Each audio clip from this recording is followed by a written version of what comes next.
지하 드디어 구독자 10,000명이 되었습니다. 저희 치과의사 TV 덴티튜브 채널을 구독해 주시는 많은 지구인 여러분 그리고 찾아주시는 모든 분들 감사합니다. 새해부터 첫 선물 좋은 걸 받아서요. 더 좋은 영상으로 찾아뵐게요. 오늘의 내용은 지구인들이 죽을 때까지 임플란트를 할 필요가 없다는 내용에 대해서 제가 직접 보여드릴게요. 네, 없어요. 할 필요가. 근데 왜 하느냐? 치과 의사들이 교합을 제대로 못 맞춰서 신경 치료하고 막 보철 같은 거 씌우고 나서 교합이 안 맞으니까 잇몸뼈가 다 녹는 거예요. 교합을 잘 맞추면 임플란트를 죽을 때까지 할 필요가 없다는 거를 80 몇 세지? 그 할머니가 83세였나? 그 할머니를 통해서 보여드릴게요. 한번 직접 보세요. 잇몸뼈 완전 정복. 잇몸뼈가 녹는 건 치과 의사가 원인이다. 여러분이 일 안 닦아서 잇몸뼈가 녹는 게 아니라 치과 의사가 교합을 망가뜨리기 때문에 잇몸뼈가 녹는 거예요. 이 닦아봤자 아무 의미가 없어요. 치과 의사를 잘 만나야지. 예를 들어서 이런 환자가 있다고 칩시다. 26번 치아만 잇몸뼈가 녹았잖아요. 참 신기하죠. 여기서부터 여기까지 잇몸뼈가 안 녹고 여기도 안 녹았는데 이 치아만 잇몸뼈가 녹았어요. 이 치과 의사가 손댄 이 치아의 교합에 보철이 안 맞아서 여기에 힘이 집중돼서, 그러니까 힘이 이렇게 막 흔들거리니까 밥 먹을 때, 그래서 이 바깥쪽 잇몸뼈가 녹은 거죠. 그 환자의 반대편, 그러니까 우측 어금니 안 녹았죠. 자연치아 있는 데는 안 녹았잖아요. 그래서 신경치료 한 대만 잇몸뼈가 이렇게 녹았어요. 그러니까 다른 치아들은 다 잇몸뼈가 안 녹았는데 치과 의사가 손댄 치아만 잇몸뼈가 녹았고 27번은 왜 안 녹았을까요? 힘을 안 받으니까, 교합력을 안 받으니까 안 녹았죠. 그래서 결국 임플란트를 가장 먼저 하게 된 치아는 뭐예요? 치과 의사가 손댄 치아. 근데 이제 여기도 잇몸뼈가 안 좋아졌죠. 결국은 왜? 이게 여기도 치아가 없고 여기도 치아가 없고 임플란트 하면서, 또는 이제 요렇게 치아가 잇몸뼈가 안 좋으면 밥을 못 먹잖아요. 이 환자는 이쪽 오른쪽으로 힘을 많이 받다 보니까 이쪽도 자연치아도 잇몸뼈가 안 좋았지만 결국은 여기서부터 무너지기 시작했죠. 이게 그 주된 원인이고요. 이렇게 잇몸뼈가 녹은 원인을 아무도 여러분에게 진실을 공개하지 않았어요. 지구상 어떤 치과 의사도 본인이 잘못해서 교합을 망가뜨려서 잇몸뼈가 녹았다는 진실을 절대 얘기를 안 해주죠. 환자 네가 일 안 닦아서 잇몸뼈 녹은 거야. 아, 예, 그렇군요, 선생님. 그러고 열심히 임플란트를 하라 그러면 또 받아들이죠.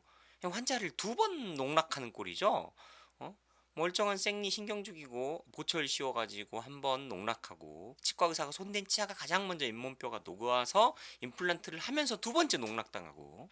그래서 그 현장을 제가 직접 잡은 거예요. 이제 치과 시크릿 1편 책에서도 밝혔다시피 이 빨간 점이 좌우로 움직일 때 부딪히는 점이죠. 교합 간섭점이고요. 이 파란 점이 제자리에서 물 때 물리는 점, 수직적인 교합점이죠. 그래서 이런 교합 간섭이 심하니까 얘가 녹은 거예요. 이게 진짜 원인이에요. 이런 거를 치과대학 교과서에서 가르쳐야 될 거 아니야. 우리나라뿐만이 아니라 전 세계 치과 의사들의 치의학 교과서에서 가르쳐야 될 진짜 기본적인 내용인데, 교합에 아무도 이런 거 안 배우죠. 그래서 제가 이거 밝혀냈잖아요. 한국 최초로.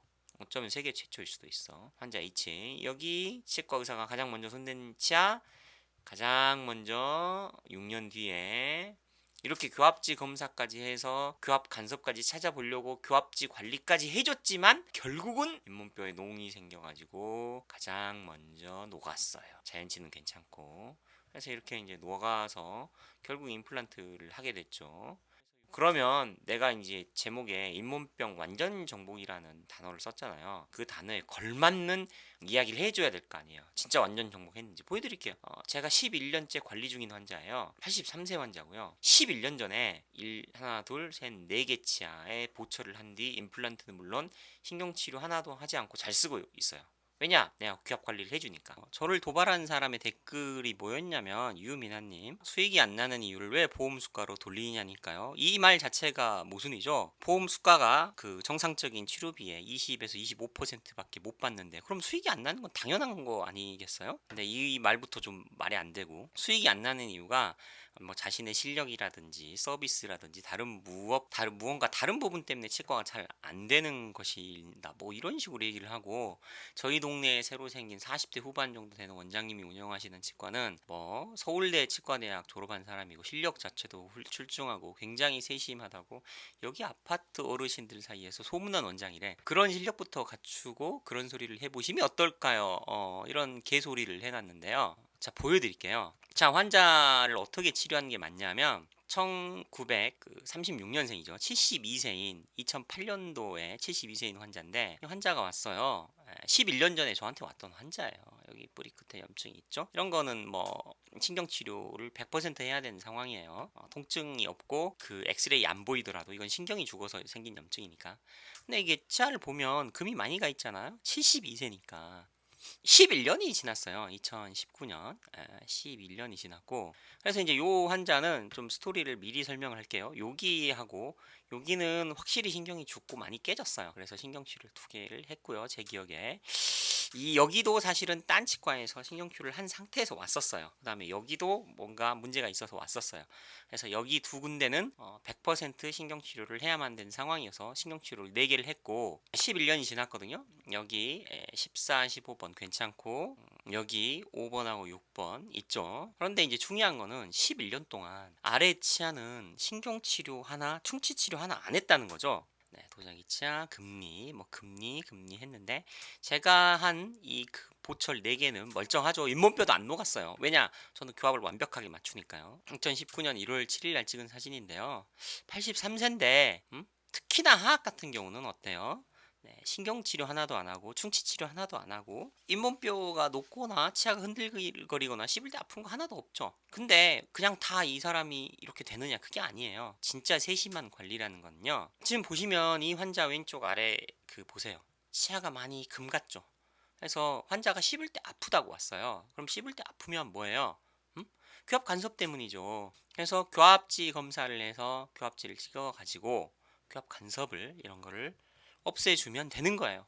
이런 식으로 제가 교합 관리를 11년 동안 했기 때문에 이 환자가 하악 같은 경우 신경치료 하나도 안 하고 보철도 하나도 안 하고 했는데 이 교합 맞추는 치료가 보험 수가가 말도 안 되게 낮죠. 4,000원 정도 환자가 내면 되는데 자 여기서 중요한 거 여러분들은 이런 치료를 받을 수 있나요?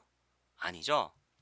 치아가 씹을 때 아프면 치아에 금 같다고 치과 의사가 여러분에게 거짓말을 하거나 또는 치아에 금 가서 아프다고 여러분에게 오진을 해가지고 멀쩡한 생리를 죽이고 보초를 씌워버릴 거예요. 그러면 그 보초를 씌운 치아가 다른 치아들에 비해서 교합의 균형이 깨져서 잇몸뼈가 더 빨리 녹아서 임플란트를 가장 먼저 하게 되는 상황이 생기게 되는 거죠. 근데 이 환자는 저를 만났기 때문에 이렇게 된 거예요. 그래서 유민아님에게 제가 질문을 하나 할게요. 그 서울대 치과대학 나온 원장님이 그렇게 세심하다 그랬는데 그 원장님도 환자가 씹을 때 아프다고 오면 4,000원 받고 저처럼 교합 치료해서 교합 맞춰주고 10년 동안 임플란트 안 하게 유지시켜 주나요? 그렇게 유지하면서도 치과 경영적으로 마이너스가 안 되게 유지가 되나요? 나 그게 너무 궁금해서 안 될 것 같은데요 제가 봤을 때는. 아 그리고 이 환자 H 말이에요. 이 잘 안 닦아요. 네. 그 시골의 할머니라서 그런지 위생에 대해서 좀 약해요. 그래서 아니 1년에 한 번씩 뭐 치과에 와서 정기적으로 스케일링 받거나 이딴 거 절대 없어요. 자기 아플 때만 치과 오는 사람이에요. 이도 잘 안 닦고 치석도 많이 있고 뭐 저희 치과 기록에 다 남아 있는데 뭐 1년에 한 번씩 오는 경우는 정말 운이 좋은 경우고 2년 3년에 한 번씩 오는 경우도 허다해요. 네, 10년 동안. 그래도 잇몸뼈 안 놓고 잘 쓰고 있죠. 왜? 세계 최고 수준의 치과 의사인 조명희가 교합을 관리해줬기 때문에 가능한 일이에요. 그 다음에 이 환자 A를 보도록 하죠. 여기서 충치가 여러분 몇 개 있어요? 없어요. 그래서 치료가 필요 없어요. 자, 씹을 때 아프다 그래요. 여기 이거 충치 때문에 아픈 거예요? 아니에요. 그거 오진이에요. 교합지 찍어보면 교합 간섭이에요. 이 간섭을 없애면 환자가 씹을 때 아프지 않게 돼요. 제가 여기를 레진으로 해줬어요. 10년 동안 충치 치료 안 하고 여기 파절된 부분만 레진으로 메꾼 거거든요. 그래요. 그래서 유민아님에게 제가 영상 메시지 하나 남길게요. 그 댓글로 유민아님 잘 보세요. 뭐 저보고 실력이 부족하네 어쩌네 개소리를 하던데 진짜 저처럼 실력 있는 치과 의사는 환자가 인내이나 신경치료 또는 잇몸병이 걸릴 상황조차 만들지 않는 거예요. 이게 진짜 세계 최고 수준 지구 랭킹 1위의 치과 의사의 실력이에요. 봤어요? 아까 제가 관리하는 환자 바로 영상 전에 40대 중반 환자 충치 치료 인내 하나도 하지 않고 40대 중반까지 유지시켜 줬잖아요.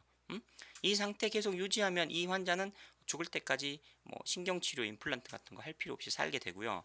그 전에 보여줬던 83세 환자 H 제가 관리한 이후로 신경치료 하나도 안 하고 뭐 보철도 안 씌우고 임플란트 하나도 안 하고 잇몸뼈도 안 놓고 83세까지 잘 살잖아요.